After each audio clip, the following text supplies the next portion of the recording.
just like that, poof, Arthur's gone. Wow, I hardly knew him. Just kidding. I feel like I know him very well. Yeah, I'd like to think that we've gotten to know him and his cadre of friends quite well over the past 5.5 years of doing this show. But as you're listening to this, yes, there are no more forthcoming new episodes of Arthur, which I know is a really, it's a bit of a fraught subject. A lot of people very sad about it, but my first thought was, yes, we have an end date. True. Listen, as much as we love doing this show, and we do love doing this show, yes. Before the end of Arthur, it was looking like me and you had signed some sort of lifetime contract. And, I don't think I want to do anything for life, even my favorite stuff.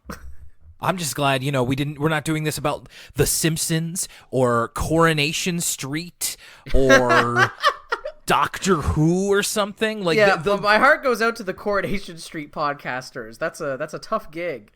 Yeah, just the pure history. Like, if we started a Coronation Street podcast around the time when we started ECL, I think we'd be in like maybe the end of the 70s. Like, I'm not confident of. I don't know a lot about Coronation Street, but I know it's very, very old and it's been around for a long time. So I want to get some takes out of the way. Did you watch the finale? Okay, so yes, I did. And first of all, hello, everybody. Welcome to Elwood City Limits, the Episodic Arthur podcast. My name's Will Young. My co-host is Lucas Mancini. Now, before we get too far into it, I just want to put it out there. Yes, Lucas and I, we are going to do a piece of content for the Arthur finale. We're going to be talking about it in more detail next week. We'll tell you a little bit more about that at the end of the episode. So, Lucas, I'm going to keep it general. Okay.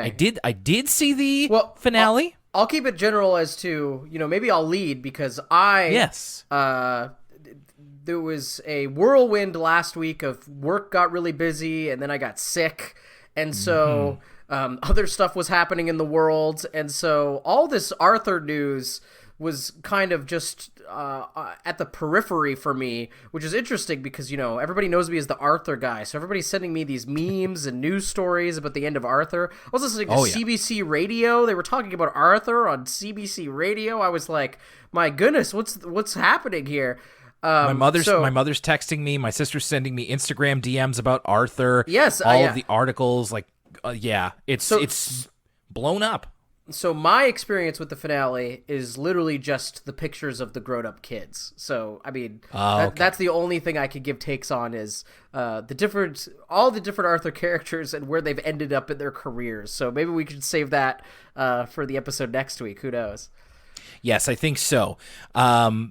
You'll also, I think there's something forthcoming from DJ Bob where he and I and a couple of other people talk about the end of Arthur in more general. So sorry to be a bit withholding about it. I know at this point it's a week old. When we get around to it, it'll be 2 weeks old, but I promise you we do have something forthcoming about it, and we're going to talk about it in a lot more detail.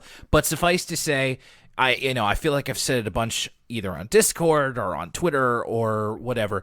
Lucas, you and I, very grateful for the run that Arthur has had. It's a wonderful run. It's immortalized in television history. I really don't think that they could have done it better than that. And to see it on its way out, it's of course going to evolve into more different forms and different types of media. So there's really no stopping Arthur. It's just going to continue evolving in ways that we can't anticipate because we've never seen it before. And I am glad that there is an end to the television show because, of course, you run the risk of really zombifying the show. Maybe it already has. We haven't even gotten to that point yet. But it's nice to have an end date on it. Really capsulize it in time. And it'll be something that people watching now can show their kids. You and I can show our kids if we, knock on wood, if we ever have them. Or just our families or people we love. It's an evergreen show, I think. Yeah, it's true. Like the question we always ask on the Patreon show for the kids is, does this show hold up? Would you still show it to kids? These past, at least I would say the first 6 seasons, and really all the way up to season 13, which we're on now, it's all pretty evergreen and I think still works for today's audience. So that definitely stands for something. And you can't say that about every long-running children's show. Very true. Yes, the recent uptick in interest in Arthur has been a boon for us as well. I want to say a big thanks to everybody listening who's discovered us from Twitter. We just hit 700 plus Twitter followers this week. Very excited about that, and thank you very much for checking us out. And we are also, one of my favorite emails to get is where our positions are on the Apple podcast chart. We're currently number 250 in South Korea. So once again, hello to our Korean listeners, of which there purports to be quite a few. Yeah, I wish you had told me that earlier. I would have looked up thank you in South Korea in Korean. Maybe we'll do them an even bigger favor and not try to do that. Good point. All right. So we also want to continue to be thankful to everybody who has been here since the beginning or been here, or you know what? We have a lot of people who are going back to the back catalog, as we'll hear from in this week's mailbag. ElwoodCityLimits@gmail.com. We have a few pieces of correspondence there that we want to get to. The first one is from Lucas. Huh. Oh my goodness. My evil twin. I thought I've evaded him permanently, but he's returned to accost me via electronic mail. As we like to say, Lucas with 3 U's. Yes, exactly. Or Tall Lucas. I don't know. It could be one of them. Anyway, this is from supposedly a different Lucas. He says he's been listening to the podcast for a few months now, greatly enjoying reliving the portions of the show I grew up watching. I was born in 1997, so I would have watched roughly the same seasons as Lucas. Our Lucas. I've wondered about the animal hierarchy situation myself over the years, and I may have found / thought of an answer. Put simply, in the Arthurverse, other species evolved at the same rate alongside monkeys, thus explaining the 4 versus 2-legged variations of the residents of that world. It would also explain the various adjustments needed in headwear for head structures, like Buster's ears or George's antlers. I found a written version of this theory on Reddit. I can't seem to attach it in this email. It's an interesting thought, Lucas, but you know what? There's always a little piece of complication to this, and that's the fact that the Arthur characters refer to themselves as human. It's true. So it's always the stumbling block. Though, you know, I wonder if we were to evolve from different animals at the same rate as we evolved from monkeys all at the same time, maybe there wouldn't be a distinction if everybody has like the same level of, you know, consciousness and sentience. We're all people. It doesn't matter if you're a duck or a monkey or a bear or kind of an aardvark, but you don't really look like an aardvark at all. In fact, your nose isn't even protruding. You just kind of look like a bear thing, but that's not important. Don't worry about that too much. Well, yeah, and I mean, you can get into all sorts of Blade Runner-esque what makes a human, what makes an animal conversations, and you know, I guess I'd laugh because we're going to be having this conversation for a long time, and clearly, after Arthur has ended, still a lot of questions remain. This one comes from Ashley, who's been binge listening to the podcast and is currently on episode 157, so almost caught up. By the way, if you want to binge listen to the podcast, I'm uploading the episodes 1 a day on our YouTube channel. Now, we're currently at almost 70 subscribers. When we hit 100, we can get the custom domain link. So please search Elwood City Limits on YouTube and subscribe so we can tell you to go to youtube.com/Elwood City Limits. I believe I'm up to, I think today was episode 58. We're recording this on a Wednesday. So by the time you're listening to this, it'll be up to episode 60. And it's been fun listening to some of our old stuff. But Ashley's up to 157. The show is now one of my favorite podcasts to listen to on a regular basis. I like to put an episode on while I'm at my desk, driving, or cleaning, as it feels like I'm just sitting in a room with some friends talking about Arthur. I'm about the same age as Lucas and essentially grew up watching the show. I remember having my mom buy me Juicy Juice because the Arthur characters were on it. Oh, jealous. I always wanted to try Juicy Juice. And also being a little older and watching the season 10 premiere and the promotion behind that. One of my favorite early season episodes is the Blizzard and Arthur's TV free week. A common answer to favorite Arthur episode, but for good reason. It's a great episode. There's also a later season episode where Grandma Thora teaches Arthur and DW how to knit, which makes me so happy as someone who knits and crochets in their free time. Not only do they portray how to knit correctly, most TV shows have the person holding the needles incorrectly, but also push away the stereotype that only old ladies knit, and that anyone, no matter age or gender, can do the hobby. I appreciate the hard work you both spent making this podcast, especially with the way the world has been the last few years. Keep doing what you're doing. Thanks, Ashley. Our next one is from Stephanie. I love the podcast, been really enjoying it, been mixing up listening to old episodes while waiting for the new ones.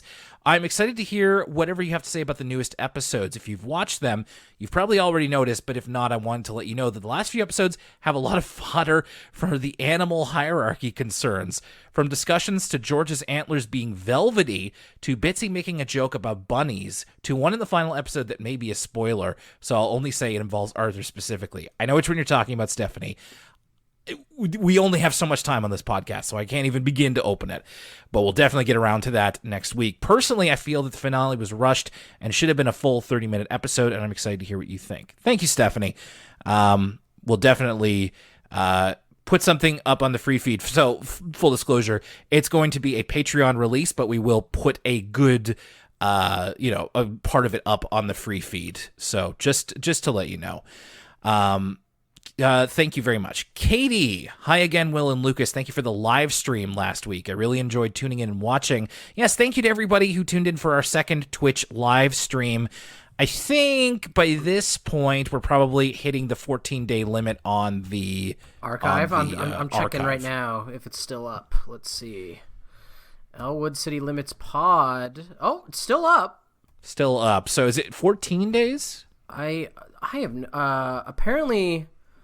It's still I guess we streamed 11 days ago. Wow. I thought it was longer. So I guess it is 14 days. So all right. So if you're listening to this on Friday, you still have a chance to watch it until end of day Saturday or something to that effect. I have another question I don't think you've discussed in the pod, but forgive me if it's been mentioned. What are your thoughts on the change in Emily's character design from Season 4 to Season 5? I've always wondered why they chose to update her. Her original look was more unique and seemed to resemble the style of the other characters better. Her new design is fine, but her haircut always seemed bland. I was really surprised in DW Swims with the Fishes when they briefly used the old design. So Lucas, I don't know if you can picture this in your head. I can also send you some pictures. I'm looking it up Emily right had. now. So yeah. So essentially, in the seasons 1 to 4, Emily has the red headband and her hair's a little frizzy. Versus season 5 and onward, she has that very smooth hair. She's almost got the updo where it kind of feathers up at the bottom. Yes, and so I don't remember the timeline exactly. That may have been the time when she got Marie-Hélène as her live-in nanny. So maybe she's doing some magic with her hair. I don't know. Maybe they just wanted to go somewhere different. It also, I think, the look of Emily takes her from like background character to like sort of snobby rich girl, which she is sort of to DW at the time. So maybe that's what they wanted to do, and they wanted to communicate it through her design. But your guess may be as good as ours. It's a good eye spotting that, though, because it's true. Very few of the characters actually undergo redesigns over the course of the show that we've watched thus far. Most of them have basically the exact same outfit, the exact same hair that they've always had. So it's interesting that they picked Emily, of all people, to be the one to kind of give a makeover. Yeah, you're right. And I'm actually surprised that we didn't end up noticing. But then again, Emily is often just a background character. It's really only later in the series that she gets her own stories. I also want to share some beef that I have with the episode Brain Gets Hooked. There's a scene where Brain checks out the DVDs from the library, and Miss Turner comments about how he usually checks out a stack of books. Now, I know it's a TV show, and I know it was meant to be a joke, but considering the Arthur show advocates the library a lot, this scene does not put libraries in a good light. Miss Turner needs to mind her own business and not comment about what Brain chose to check out. Because of her comment, Brain felt embarrassed and felt like he should also check out a book. This is a common situation in library library transactions where librarians or circulation workers can't keep their mouths shut. Oftentimes, children, or any patron for that matter, may want to check an item out at the library but may be embarrassed about it or afraid that the librarian will say something, which is why library self-checkouts are so great. But in a situation where there are no self-checkouts, it's not the librarian's job to comment on what their patron is checking out, or else it can dissuade that patron from checking out those types of materials again, and then this creates a barrier to information. As someone who has checked out Arthur DVDs from the library, I would be really ticked if the person at circulation ever commented on my choices, since it's really none of their business. I know that it wasn't the focus of the episode, but I really wish that it had refrained from having Ms. Turner comment on Brain's choices, because it's an inaccurate representation of what a library transaction should look like. So Katie's got some feelings about this, and I, for one, appreciate it. But yeah, I can't say that, you know what, it didn't even register, because I've never had anything like that happen to me, not at a library at least. Maybe at like a video store back in the day, but yeah, it's never happened to me. It's usually like, video stores, comic book stores, where the people will comment on what you're procuring. Definitely not libraries. As a son of a librarian, I can say that that is indeed inaccurate. I don't think a librarian would ever do such a thing. And like they mentioned in the email, I almost always self-check out books when I go to the library these days, but I can't speak to all the libraries everywhere. I will say, though, that in particular instance, though, it doesn't paint the librarian in the best light. I think Katie's right that it is in service of the joke, being that oh my goodness, my mind is blanking. Sorry, I still have remnants of the flu.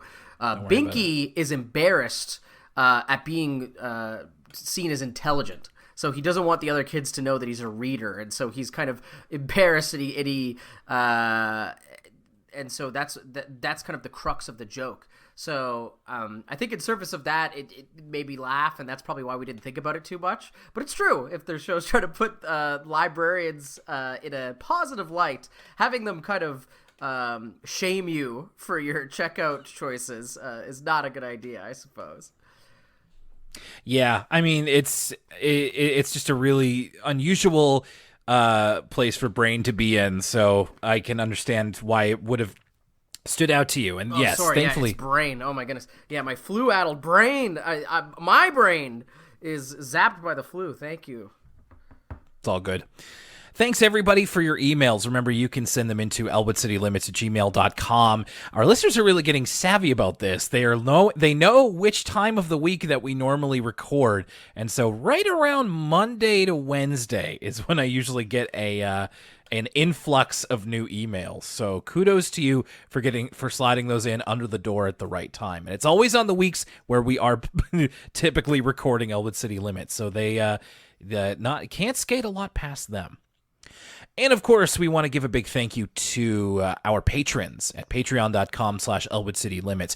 Patrons got access to an exclusive interview that I had with an Elwood City Limits favorite, that being the voice of DW and of Finding DW, Jason Schwimmer, last week. Due to a little bit of flux in our schedules, I was able to talk to Jason about the ending of Arthur and about the reception to Finding DW and our ideas for what an Arthur podcast would even look like, as that's one of the things that PBS plans to do with the material, or with the franchise from here. So we talked. It was a great conversation. It was awesome to talk to him again, and it is exclusive for patrons. So if that sounds good to you, then maybe you want to consider signing up, just like some of our newer patrons. We want to say a big thank you to Rory Forever, Lucas Pascal, Tyler Bozetsky, and just new today, Emma. Welcome, everybody. We also have great people like Zara, Derek Richopo. We have Cyril Della Rosa and Jay Wags, Iman Salahian, Kelly Corbett. We got Vinny Cataldo, of course, and Hannah Kitten, who I believe it's her birthday when we're recording this. Happy birthday, Hannah. And we have Ursula Cat, we have Rachel Pearson, we have Macy Ball, and Ross Ward, as well as Teresa. And John DeLong. Remember, if you're a patron and you'd like your name read on the air, it's all very random which ones I pick, so please feel free to shoot me a message in Patreon or Discord. This is it. It is time to put Season 13 to rest. And we started off with looking for Bonnie, which, Lucas, I thought we were watching thought we were watching Arthur. I must have accidentally put the Easy Rider DVD in the disc tray. Yeah, though no LSD in this version. No, yeah, we get a character that I don't believe we've ever seen before, who's later introduced as Dean Lomax, who does look like he just walked out of Easy Rider. And he pulls up to George's house, talking about someone who's sick, someone who needs urgent medical attention. So he's talking about this, Bonnie is apparently in trouble, and only George's father can help because I guess he and Dean Lomax knew each other back in the day. I wanted to point out here, Dean Lomax's helmet, did you notice the Quebec fleur-de-lis on it? No, I didn't. Interesting. It's the blue Quebec fleur-de-lis. At least I believe it is, because a lot of the production of Arthur takes place in Quebec, at least it did at this time. And it turns out that he is wanting George's dad to fix Bonnie, which is an old guitar of his. When George is talking about this past the cold open with Arthur and Buster, first of all, I liked this. It's, of course, established that George has dyslexia, so he remembers his name as Lean Domax. Which I think is a very good attention to detail. But apparently this Dean Lomax character is a well-known rock star. Buster and Arthur both have at least heard of him, and their parents are big fans of him. So that sort of era of like 70s rock. And of course his character design is very much long-haired. Like you said, he does look like he's out of Easy Rider. Long-haired, kind of hippie-ish, but also a little bit of that, he's driving a motorcycle, so a little bit of that 70s grit in there as well. Buster describes him as, he used to be really big, but now he's just kind of big. So I assume the kind of musician where, like, now he'd be playing the casino if he came around. Sure, something like that. Or he's retired off of the truckload of money that he made decades ago, and now he's just doing just fine. There's a legend that goes along with his guitar, Bonnie. Buster tells a story of how he wrote his first hit, which was called Looking for Bonnie. He was taking cover under a tree. He was resting under a tree, and a storm came about, and then a lightning bolt struck the tree and instantly carved this immaculate-looking guitar. And that would be a marvel of physics, by the way.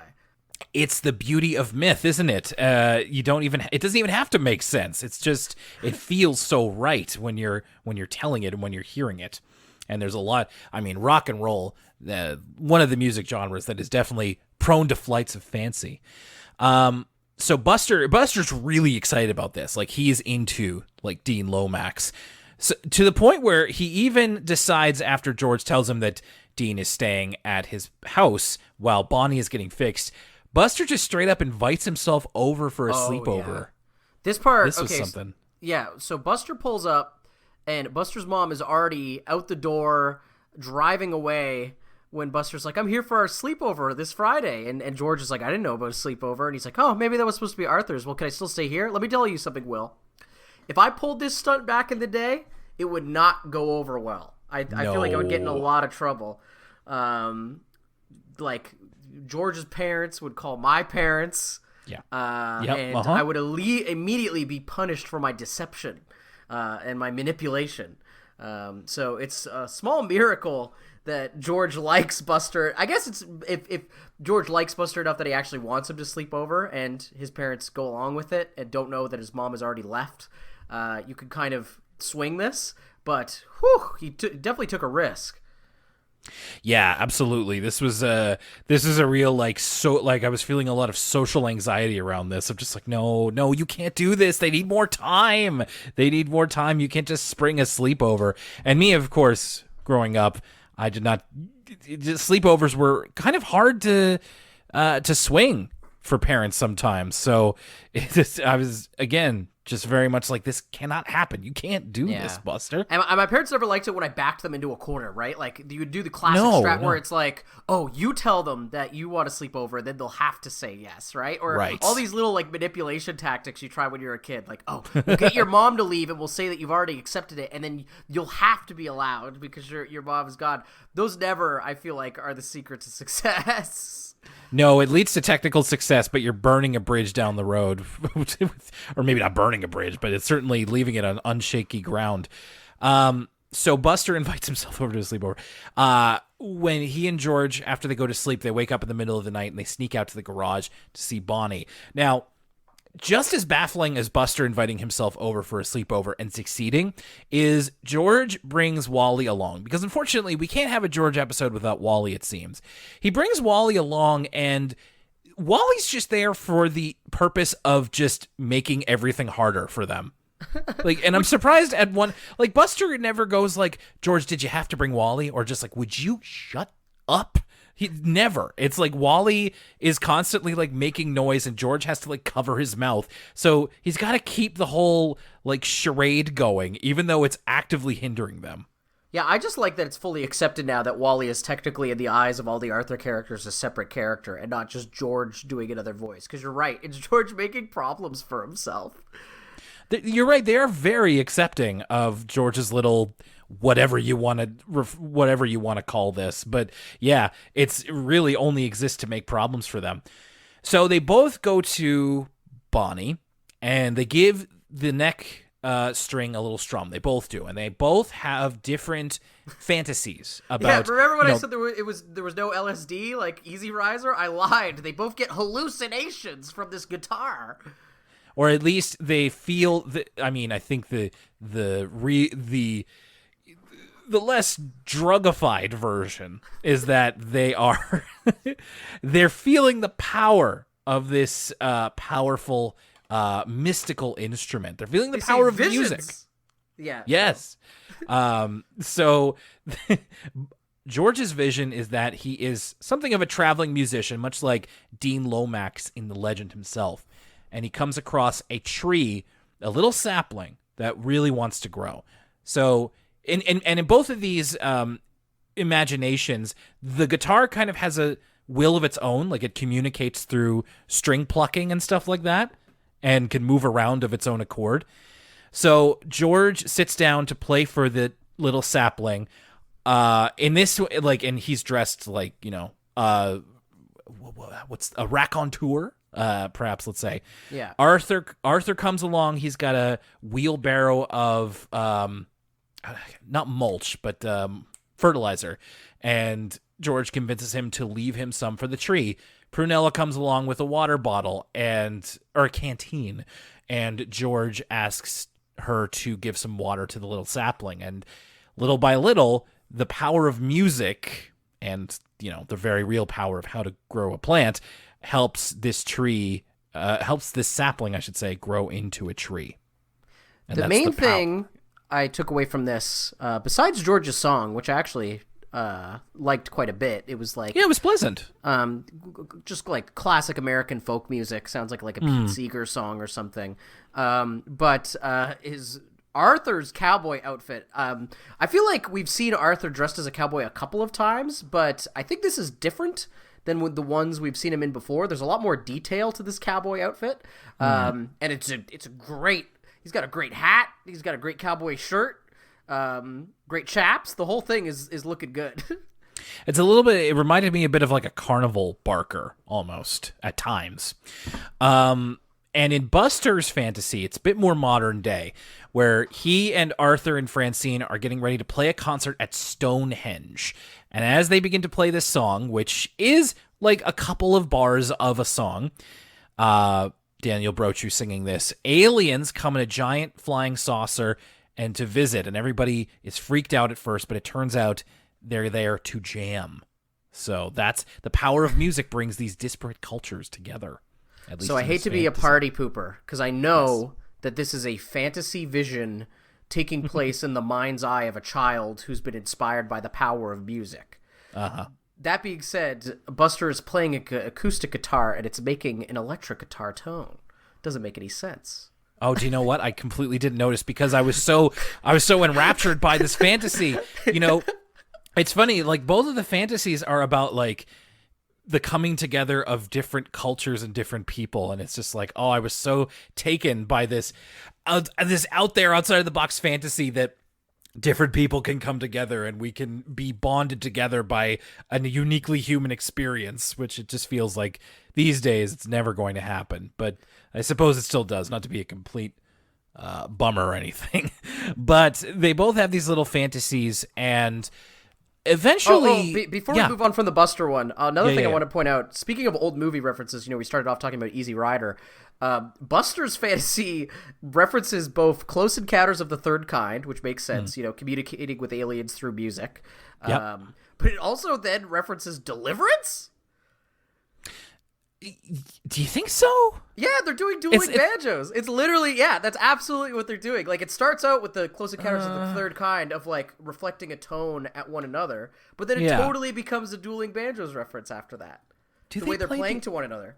It didn't sound like dueling banjos, though. Like, that's a very particular... No, yeah, they're finger picking and everything. Here, I'm going to listen to it back again so I'm not totally talking behind here. I mean, I suppose so. It's just like...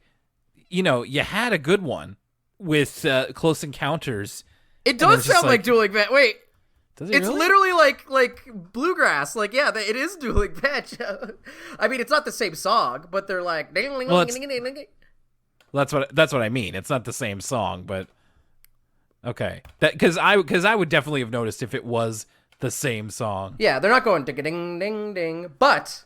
It's definitely reminiscent of the scene, and the scene is coming across the same point, right? It's a really rich guy from the city connecting with someone who he has no kind of shared cultural background with, a person from up on the mountains who knows nothing of the city life, but the thing that they're able to communicate with is the music, right? That's the point of that scene in Dueling Banjos, is that through their shared musicianship, they're able to communicate and have this connection. And this is the same thing, but with an alien. I've only seen that scene through, like, just on its own. I haven't seen it in context. So just by it being attached to Deliverance, I thought it was maybe like a little bit more sinister in tone, but that's good because the rest of Deliverance, geez Louise, please don't reference that on Arthur. Well, listen, we don't see how this ends the alien leaves before anything bad can happen to any of the kids. No, but nothing bad happens. But true. I don't think it's a reference in anything else in Deliverance, but it is certainly a reference to that one famous part. Okay, I was just afraid that the flu was starting to like cook your brain or something. So the episode ends up with, the two of them don't confront, but they talk to Dean Lomax once Bonnie has been fixed. And he clears up the legend a little bit because they see it and, oh, wait a minute, that's not the guitar that we strummed. This is a completely different guitar. So Dean Lomax, of course, did not actually get Bonnie from a tree that was struck by lightning. He bought Bonnie in Chicago in 1963 for $40. And so there's no real magic, quote unquote, to Bonnie, but the magic is in the music that she plays. And that was also in something that was the theme in both of George and Buster's fantasies, and that music brings together people in different ways, and that's the real magic. And that's kind of how the episode ends. It very much the story is a little thin, but the message is nice. So we're gonna get into the second part of this story, which will be the last one of Arthur season 13. But before we get to that, because we ended up watching it on a different service than normal. And now a word from us kids, and now a word from Zoe. And now a word from us kids. This Zoe one also very music-based. Yeah, Zoe earns kind of getting the marquee title spot. She's not just some kid. It's a word from Zoe because this girl shreds the mandolin. Right. I was in awe of her mandolin acumen. So her whole thing is that she plays the mandolin. She shows us a little bit more about it. She plays it with her family. She plays it with some friends that she, does a little bit of music with. Now, I'm going to admit to some ignorance here. I thought that the mandolin was closer to a violin than a guitar. So it's not really either. It's its own thing, but she very much plays it, in the same style that you would a guitar. And I always thought that a mandolin was more like a violin or a viola or something. I think it's like one of those things where if you play it classically, a mandolin, it's like the difference between a violin and a fiddle, right? Where, classically a mandolin can be like a classical instrument and you associate it with like orchestration and stuff like that. Or you can play the mandolin bluegrass style like they're doing here, similar to the difference to when you're playing a violin like a violin or a violin like a fiddle, where it's a little bit more like folksy. I see. There's a lot that I don't know about instruments because I'm not very musical. So it turns out I still have a lot to learn. But this was cool. I always like it when they do this sort of thing.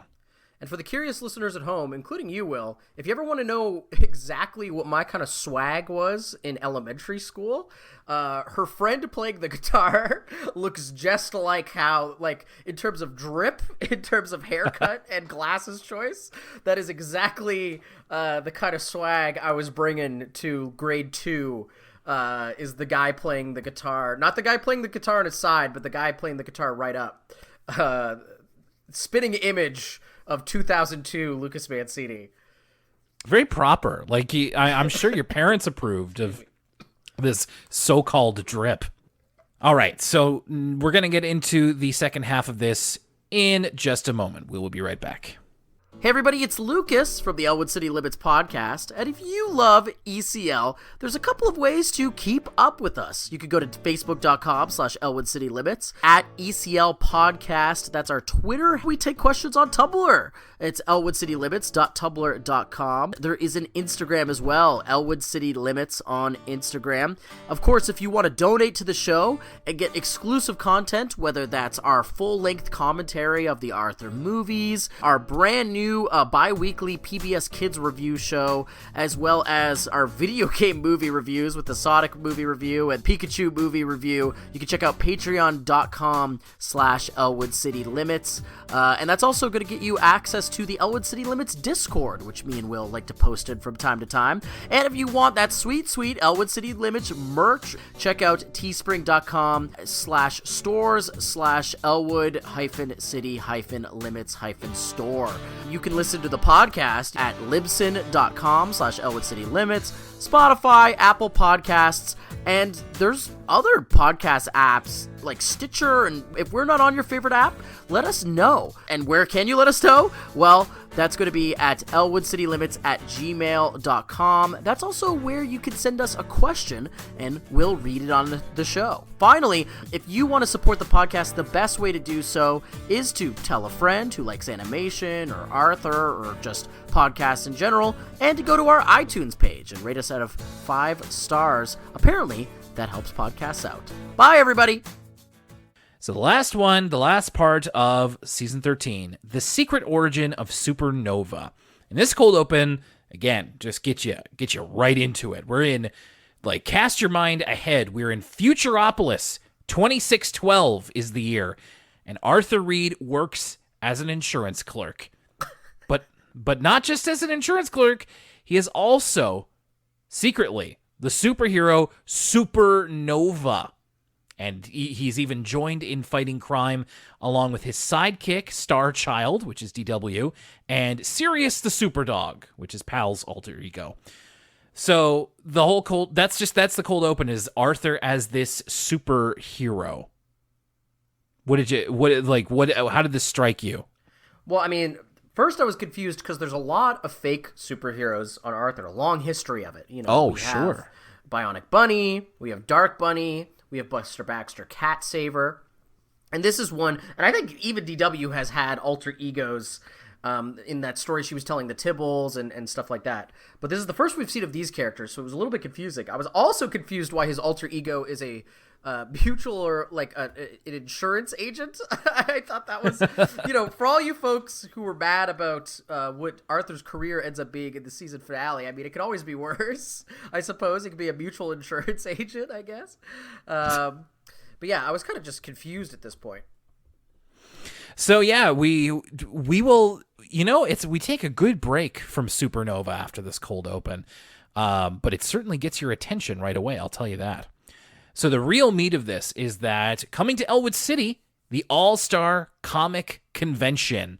This is announced during an episode of Dark Bunny. So Buster and Arthur, really excited. They have to get costumes. They want to dress up for the comic convention, as you do, as I have done before. We get some extended footage of the Dark Bunny TV show, which we've always seen to be a parody of the Batman the Animated Series, mainly in visuals, but also in music and everything else to that degree. Now, we also see that there's a little bit of a combination there as well with the Adam West Batman of the 60s, because we get a couple of those, like, Dark Bunny swings a punch and we get, like, bam, or whatever it is. Like one of those discretion shots to avoid showing violence. During the cartoon, we also see Dark Bunny shill for Might a Max energy drink, which is an energy drink that apparently gives him the power to stop crime. And Arthur's really taken by this. He imagines doing all of his chores in the same manner as Dark Bunny. I will also say, in the Dark Bunny cartoon, in Arthur's imagination, and in all of the like superhero related stuff, we get at least I feel like it's like 4, maybe 5 instances of the old Batman trope of Commissioner Gordon talking to Batman. He turns around, he turns back, and Batman isn't there. Yeah, they love doing that little gag. Yeah, and it's like every time a superhero is brought up, there's some part of that. So this is where we're kind of getting going, and it's not immediately clear. Like, I had an idea of what the main plot of this was, but I was like, okay, this is a weird way to do it. A weird way to do it is is a theme of this episode. So Buster and Arthur plan to go as Bionic Bunny and Dark Bunny, respectively, and they buy costumes at a local store, and Arthur also buys this Mitamax energy drink. He finally decides to. He's going to wait to use it until the convention so he can give himself more energy, and he brings it to school and shows it off. Now, the Brain we're normally very, very cold on, especially the way that he can ruin your fun. But I want to stick up for him in this case because I think he's actually doing Arthur a favor. I had the same note. Okay, we're normally down on the Brain, but here I think he's doing the right thing. He and Francine burst Arthur's bubble about the energy drink, which they say is just sugar, water, and food coloring. So it's not really much of an like there's no caffeine in it or anything, and they probably couldn't sell it to kids if there was.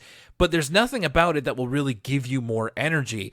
And they burst Arthur's bubble, and this actually sends Arthur spiraling a little bit because he throws out the drink and he keeps thinking about how, part of Dark Bunny's character is that he has this self-imposed code of honor, as Arthur calls it.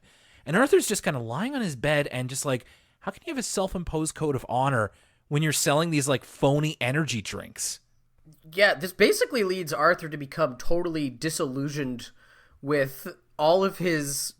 It's a big growing up moment because so far in the show, Arthur's biggest heroes haven't been real people. They've been the characters of Bionic Bunny and Dark Bunny. And he becomes totally disillusioned with these fictional superheroes, to the point with coming up with this like imagination sequence where Dark Bunny's at a board of directors meeting with all these like frogs, and he's talking about how he's outsourced his crime fighting overseas, and so he can make more profits for him and the frogs. And the frogs are talking about like, profits is what we love. That's great. In fact, I think at one point, our Dark Bunny goes, excellent, more money for me. And Arthur just kind of becomes disillusioned with consumerism and the way these fictional characters are essentially, and this is true of a lot of children's programming, think your G.I. Joes, your Transformers, just an excuse to sell things to kids.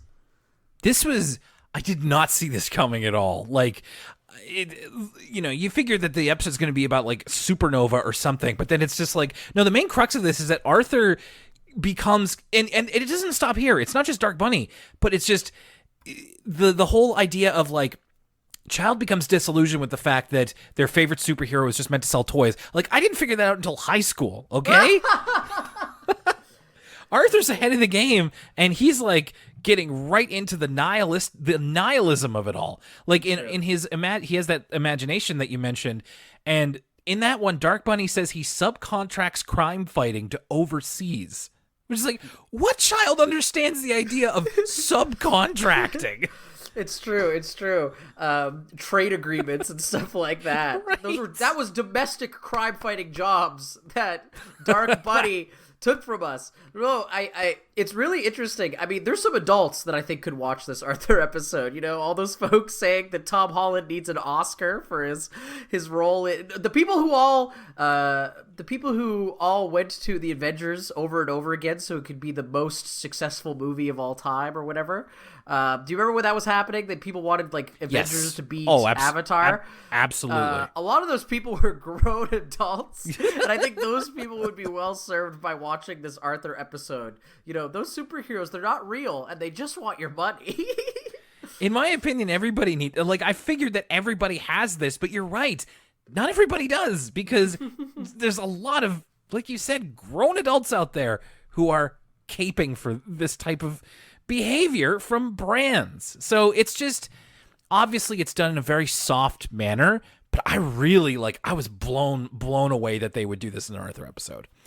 Well, so now the show does it in a soft manner, but it's true. Arthur actually holds these superheroes to an incredibly high standard. All it took was one energy drink deal to him to completely throw away all of his Dark Bunny paraphernalia, including bed sheets, board games, stuff like that. And I think I can't remember the name of the next hero he chooses, but eventually him and Buster try to find a new superhero for him to like, and they go to the comic book store. They go to Meteor Comics and talk to Freddie K about what Buster calls the Big Book. It's an encyclopedia of superheroes so that Arthur can find a new superhero to dress up as. Is Freddie K your throwaway character of the week? Well, do you think we're never going to see Freddie K again? It was a pretty unique characterization for a character we'll never see again. But I hope to see Freddie K again. I certainly hope so. He's definitely throwaway character of the week otherwise. I love the character design.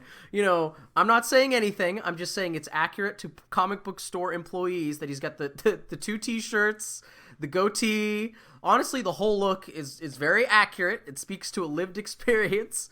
And I also like that they gave him a comic book store guy voice, but it's their own thing. It's not just doing the Simpsons comic book store guy voice. It's a different funny voice, but nonetheless recognizable as the kind of voice a comic book store guy would have. I think it's very true to life without being insulting. Yeah, there are ways you can do this where he's visibly smellier and grosser and more unpleasant, but he's not. He's just a normal dude in just dressing the way that guys in their 30s do. As a nerdy guy in my 30s myself, I was glad you're right. This could have been a lot worse. So it would be nice to see him again. I always have a lot of time for friendly comic book patricians. Arthur is slipping through the encyclopedia. He finds a couple of throwaway characters. There's one of them that is a female character, and Arthur says, "I can't dress up as a girl," to which Buster replies, "That's sort of narrow-minded, don't you think?" Again, what? I can't believe they went there on Arthur. That was awesome. Well, I mean, what year would have this been, too? It's 2010? I think 2010. So yeah, this is before, again, people were saying that they were going to boycott the Wonder Woman movie because they were doing all female screenings or whatever. Right. Before Gamergate, before any of this, all of these kind of weird social politics around nerd stuff really started cropping up and coming to a head, a very ugly head. Arthur already had the right take. Once again, an 8-year-old has more sense than grown men, mostly men. It's nuts. I just completely was blindsided by it, in a good way.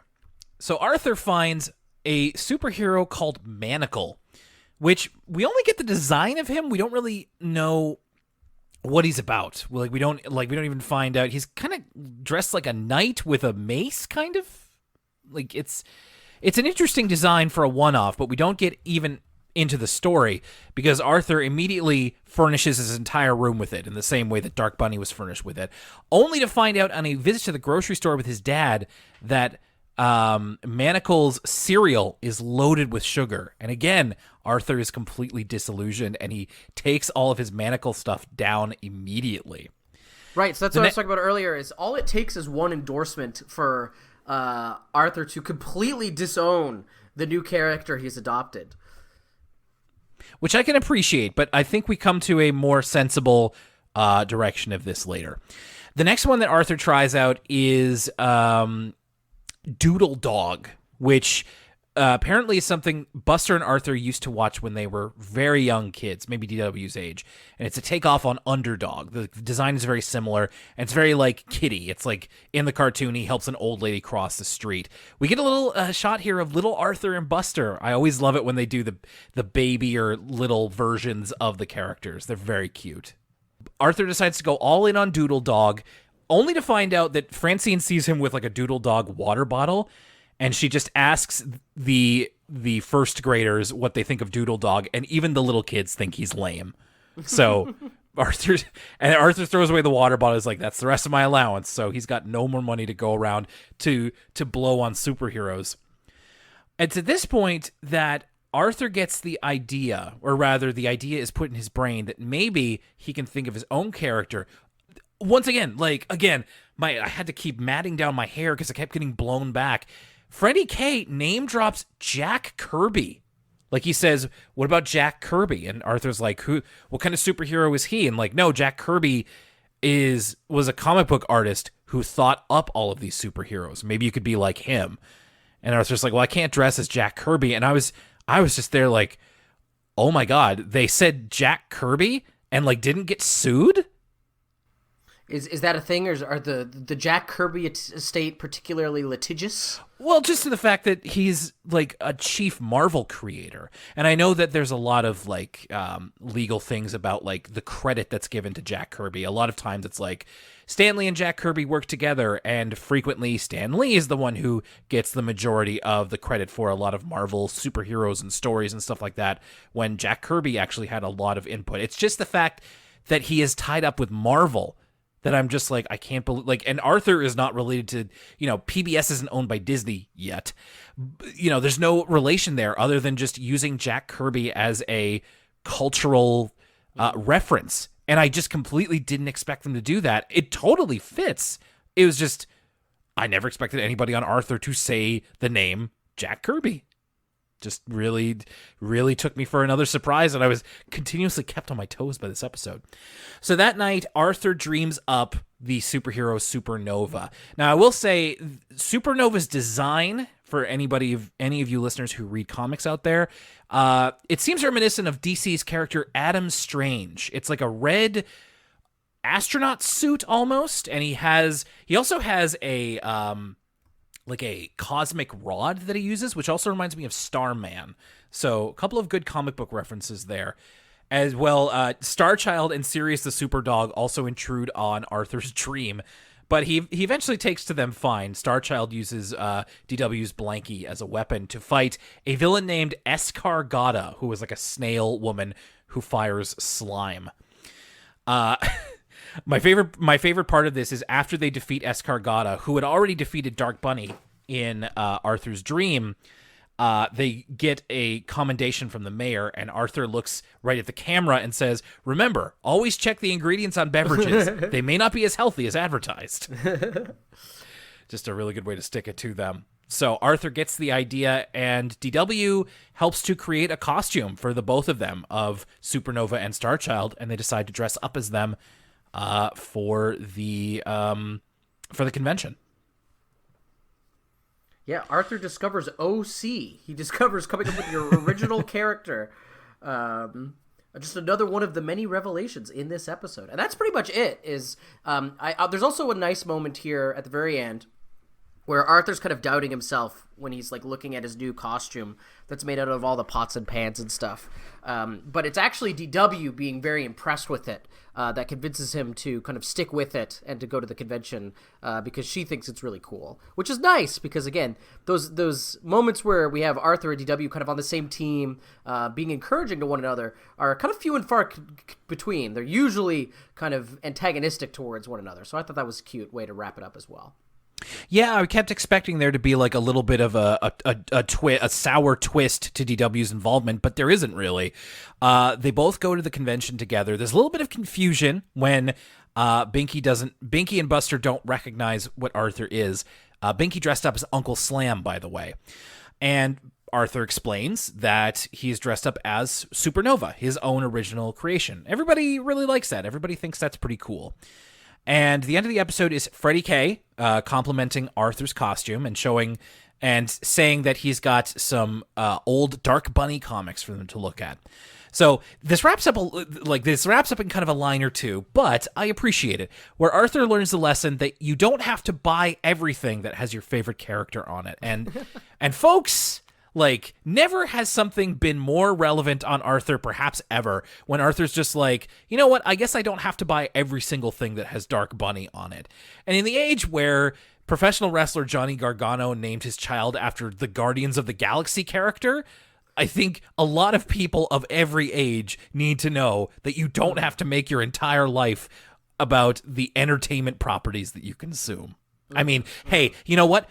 Fancy talk from the person with the Arthur podcast. I know, but I have other interests outside of Arthur. I'm not going to name a kid after Francine or something. You know, there's a line there. And listen, take my word for it, folks. I might have an Arthur podcast. I don't have Arthur bed sheets. No, but if you see a good deal on them, no, actually, we just learned your lesson. Hey, it's not just my bed. There's more than one person I was just there. Gonna say, you think your wife would go along with that? She emphatically would not. I guarantee. So yes, excellent point. And we're all grateful for her. Yes, even I distantly am as well. Okay, let's take a look at this in review. Looking for Bonnie. This was another one that was also surprised me in some ways. Maybe not as much as I had spoken about, but how did this work for you? So I got a weird critique for looking for Bonnie. I liked all the elements of it. I liked the songs. I liked the dream sequences. I liked, the pairing of Buster and George. I liked Dean Lomax. I think Dean Lomax is a fun character. My one issue is that it's formatted weird, right? There's not a rule of threes. We get Buster, George has his little vision. Buster has his little vision. They go to bed. They wake up. They learn that it wasn't a magic guitar after all. And then we get this weird, as Dean is explaining the power of music, we get weird flashbacks to the visions we just saw. And I thought that I was like, this is kind of odd. I would have rather if they cut the whole flashback thing, because it's obvious that what Dean's saying about the power of music. You don't even have to flash back to the visions to illustrate that. And instead, it would have been nice if there was maybe a third kid that was with them. And then we could have seen a third vision. Because the episode felt unbalanced in that way. But besides that, I think it was, it's fun to have a musical episode. Again, this is another reason why I would like to have a third kid. Just a third song would be nice. We haven't had an episode that had a couple of musical numbers in a little bit. So I enjoyed that. Yeah. I liked it too. It was, I kind of knew when it started off as, in the way that it did, I was like, okay, we're doing something a little different. Once again, always appreciated George episode. Although I'm beginning to see that, the monkey's paw curls every time. I'm like, I wish this could be an episode with George. And it's like, you're going to get Wally too. I'm like, great. But Wally's not around for most of it. It's an interesting way to impart the lesson of the power of music, which is I think something that a lot of people believe in. I would think that you and I are both believers in that to some extent, and it's a very utopic ideal to have, and that's not a bad thing. I have nothing bad to say about that. It's just an interesting lesson to teach kids, and I think it's one that as we discussed before, one of the many evergreen lessons of Arthur. And they went about it in an interesting way. It seems like they might have had fun thinking about ways to get across this Dean Lomax guy, of like maybe drawing on some rock history knowledge in the writer's room, perhaps. As an episode, it's a little thin. Like it was one of those ones where it's like, oh, it's over. Like it didn't seem like a lot happened, but there was a lot of time for imagination sequences, which there aren't always.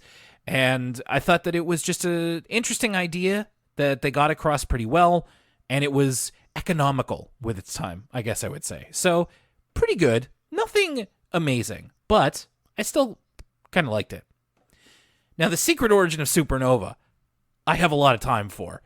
Because wow, this is one of the biggest surprises that I think I've ever seen doing this podcast. Like I've never been like, of course, this is an episode I hadn't seen before, but this really did a lot for me. Like I loved the message behind this, and I think it's really, one of the things that we're always going to be talking about with Arthur is the way that I've seen this a lot with people's reaction to it. It rarely talks down to its audience. Now, I don't know if I completely agree with that. We've talked about episodes that have felt below Arthur's caliber in terms of the audience that it's writing for.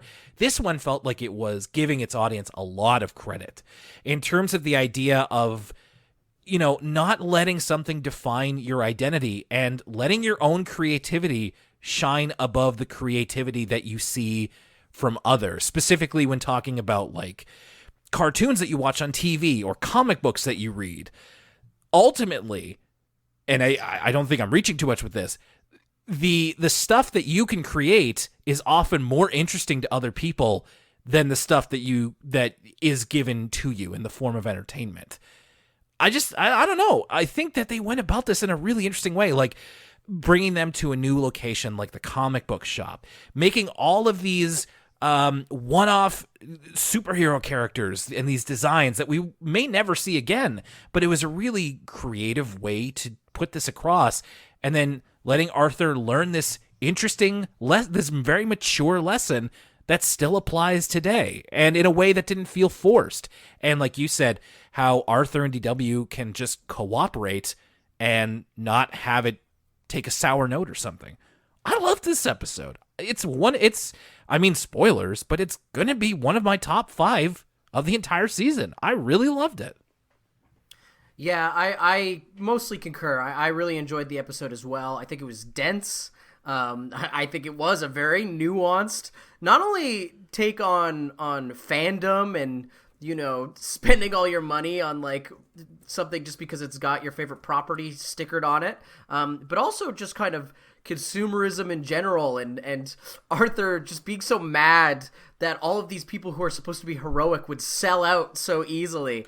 And I agree, there was a lot of creativity in this episode, not only with all the new heroes, but I really liked Freddie K. And now there is one little thing though. Okay. I'm a little bit worried, because I will say this.